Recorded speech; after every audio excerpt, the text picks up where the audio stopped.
लोग, तो मैं आप लोगों के सामने लेकर आया हूँ 10th क्लास का मैथ और चैप्टर का नाम है समांतर श्रेणी अरिथमेटिक प्रोग्रेशन और कक्षा 10 का है, प्रश्नावली 5.2 का है। इससे पीछे जितने भी सवाल हैं मैंने सारे सवाल बताए हैं, तो कृपया मेरे YouTube चैनल पे जाएं और प्लेलिस्ट में देखें, सारे क्वेश्चन आपको मिल जाएंगे और बहुत ही बेहतरीन ढंग से मैंने बताया भी है। तो आज का है प्रश्नावली 5.2 का 2 का 1। यहाँ का रहा एपी दिया है, एपी में 7 10 है, 7 है, 4 है, कबर डॉट डॉट का तीसरा पद है, यानी तीसरा पद इसका क्या होगा। तो सबसे पहले मैं समझाता हूँ, कृपया ध्यान से देखेंगे। यहाँ पर 10 दिया है तो ये हो गया 10 क्या हुआ, प्रथम पद।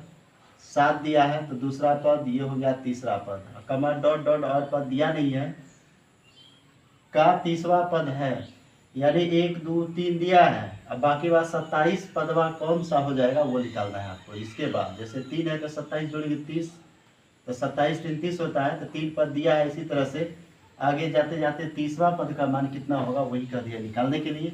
तो मैंने पिछले वीडियो में भी बताया है, चलिए मैं अच्छे से समझाऊंगा आपको, तो कृपया ध्यान से देखेंगे इसको, तब समझ में आएगा। अब यहाँ एपी दे दिया है तो एपी का मतलब सीरियली में ही होगा, यानी सर्वांतर सबका समान होता है तभी पद एपी में होता है।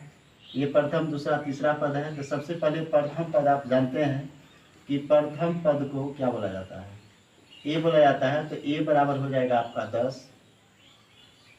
उसके बाद सार्वंतर निकालने का तरीका भी मैंने बताया है। सार्वंतर डी होता है और डी बराबर इसका सूत्र होता है दूसरा पद माइनस पहला पद।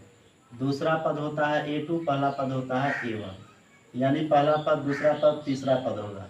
तो सर्वांतर बराबर दूसरा पद माइनस पहला पद। दूसरा पद हो गया A2 और पहला पद A1, तो A2 माइनस A1 होगा। A2 का मान हो गया 7 और माइनस A1 का मान हो गया 10। 10 में से 7 गया तो -3 हो गया। उसके बाद यहाँ पे देखिए वहाँ जिस सवाल में भी एपी में वहाँ लगा रहे तो वह n का मान होता है। तो n बराबर आपका क्या हो जाएगा, n बराबर हो जाएगा आपका 30। n का मान क्या हो जाएगा 30, जिसमें वहाँ पद लगा रहे उसको n मान लेना है। यानी इस पद में जो है, इस पद में कुल कितने पद है, 33 पद है। इस एपी में कुल कितने पद कह रहा है, 30 पद है। इसका मतलब वहाँ पद लगा हुआ है, तो n बराबर क्या हो जाएगा 30। अब हम an बराबर सूत्र लगा लेंगे। an बराबर a प्लस होता है n-1 इंटू का d। अब इसका मान रखिए, a का मान कितना दिया हुआ है, a का मान यहाँ 10 दिया हुआ है, प्लस n का मान कितना दिया हुआ है 30 माइनस सूत्र से 1 दे दीजिए। d का मान कितना हुआ है -3, तो इसको पोस्ट में कर दीजिएगा। चलिए मैं यहाँ बता रहा हूँ। तो हो गया 10 अब प्लस 30 में से 1 जाएगा, कितना हो जाएगा 29 और गुना -3 कर लीजिए। तो 10 प्लस माइनस माइनस हो जाएगा, 29 दिया कितना होता है 87। 87 में से 10 जाएगा 77, लेकिन 87 माइनस में है इसलिए माइनस में 77 हो जाएगा। तो यही हो गया आपका आंसर, यानी तीसरा पद कितना हो जाएगा, तो तीसरा पद हो जाएगा -77 आंसर।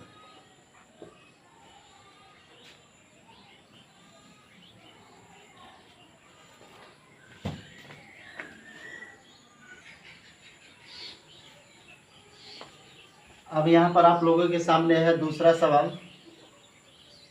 दूसरा सवाल आ गया, तो दूसरा का 2 प्रश्नावली, ये कक्षा 10 का है, प्रश्नावली 5.2 का है और समांतर श्रेणी चैप्टर का नाम है, जिसको शॉर्टकट बोलते हैं एपी, यानी अरिथमेटिक प्रोग्रेशन।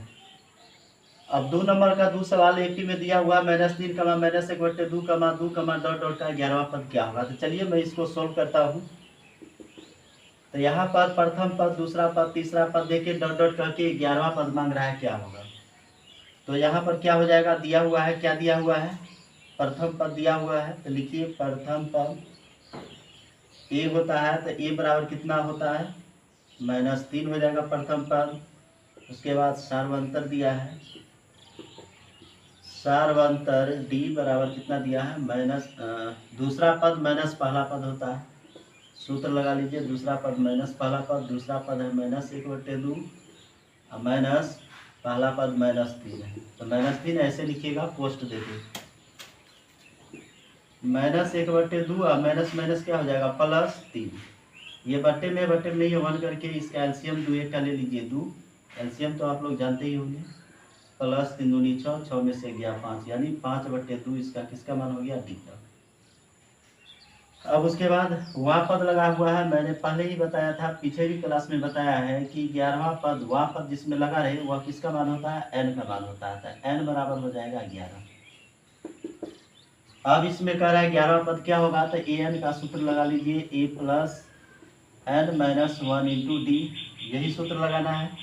सूत्र लगाने के बाद आप जहाँ ए है वहाँ ए का मान रखिए, एन का मान रखिए, डी का मान रखिए, आंसर अपने आप निकल के आएगा।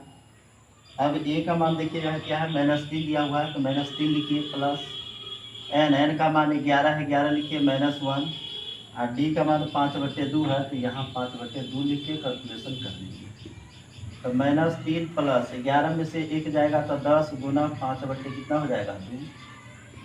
तो -3 प्लस, अब यहाँ काटिए, 2 से 10 कटेगा 5/, में तो -3 प्लस 5 गुना 5 कितना, 25। 25 में से 3 जाएगा तो यही आपका आंसर निकल के आ जाएगा 22। तो यहाँ पर 11वां पद कितना हो जाएगा, 11वां पद हो जाएगा आपका 22 आंसर। यही सवाल था आपका।